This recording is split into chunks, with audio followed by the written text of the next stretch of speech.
उत्तराखंड विधानसभा की कार्यवाही अनिश्चितकाल के लिए स्थगित कर दी गई है। विधानसभा के शीतकालीन सत्र में सदन की कार्यवाही कल देर तक चली, जिसमें देवस्थानम एक्ट निरस्त होने के अलावा अनुपूरक बजट भी सदन से पास हो गया। इसके अलावा भी कई विधेयक पास हुए हैं। सदन में विपक्ष के हंगामे और धरने के बीच सभी विधेयक पास हुए और उसके बाद विधानसभा का जो शीतकालीन सत्र चल रहा था वो अनिश्चितकाल के लिए स्थगित कर दिया गया। विधानसभा की कार्यवाही स्थगित हो गई है अनिश्चितकाल के लिए। ये बड़ी खबर, विपक्ष के हंगामे के बीच में अनुपूरक बजट पास हुआ और कौन कौन से विधेयक हुए इसको लेकर भी लगातार हंगामा होता रहा। कई और विधेयक हैं जिनको लेकर विपक्ष हमलावर दिखाई दिया, हंगामेदार दिखाई दिया, लेकिन हंगामे के बीच में कई विधेयक ऐसे जिनको पास कर दिया गया है। अब देवस्थानम एक्ट इसमें सबसे ज्यादा प्रमुख तौर पर जिसको लेकर हंगामा हुआ। विपक्ष ने सरकार से कई सवाल भी पूछे, कई सवाल दागे गए विपक्ष की तरफ से, खासतौर से कांग्रेस की तरफ से, क्योंकि चुनाव में ये एक बहुत बड़ा मसला अभी भी हो सकता है।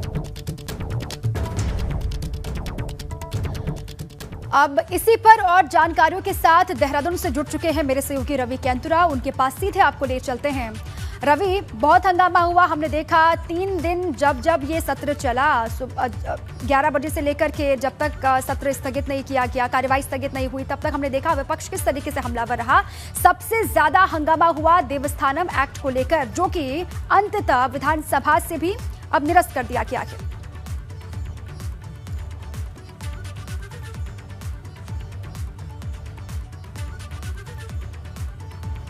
अब अनिश्चितकाल के लिए स्थगित हो गया है, लेकिन इस सत्र में सबसे खास बात ये थी कि जो देवस्थानम एक्ट बन गया था, इस कानून को रद्द किया जाना था। यानी कि ये कानून बन चुका था और ये विधानसभा से ही रद्द होना था। इसी पर सबकी निगाहें थी और ये कानून जो है रद्द हो गया है। इसके अलावा अगर बात करें तो 1353.57 करोड़ का अनुपूरक बजट भी पास किया गया है, जिसमें से अलग अलग मदों के लिए राशि को रखा गया है, चाहे पर्यावरण की हो, PMJSY योजना के तहत हो, SDRF के लिए हो या फिर आपदा के लिए हो। तो तमाम मदों को ध्यान में रखते हुए इस अनुपूरक बजट को सरकार ने पास किया है। तो अगर बात की जाए तो इस बार का जो सत्र था वो काफ़ी हंगामेदार रहा। हमने शुरुआत से देखा कि चाहे सड़क की बात हो, कांग्रेस लगातार सड़क पर भी हंगामेदार रही। खुद पूर्व मुख्यमंत्री हरीश रावत शाम को वहां पर धरने पर बैठे और इसके साथ ही अगर बात करें तो कांग्रेस ने पूरी तरीके से सदन के भीतर भी सरकार को घेरने की कोशिश की तमाम मुद्दों पर। देवस्थानम बोर्ड एक्ट जो रद्द किया गया है सरकार की ओर से, कानून को भंग कर दिया गया है, वापस ले लिया गया है, इस पर भी विपक्ष,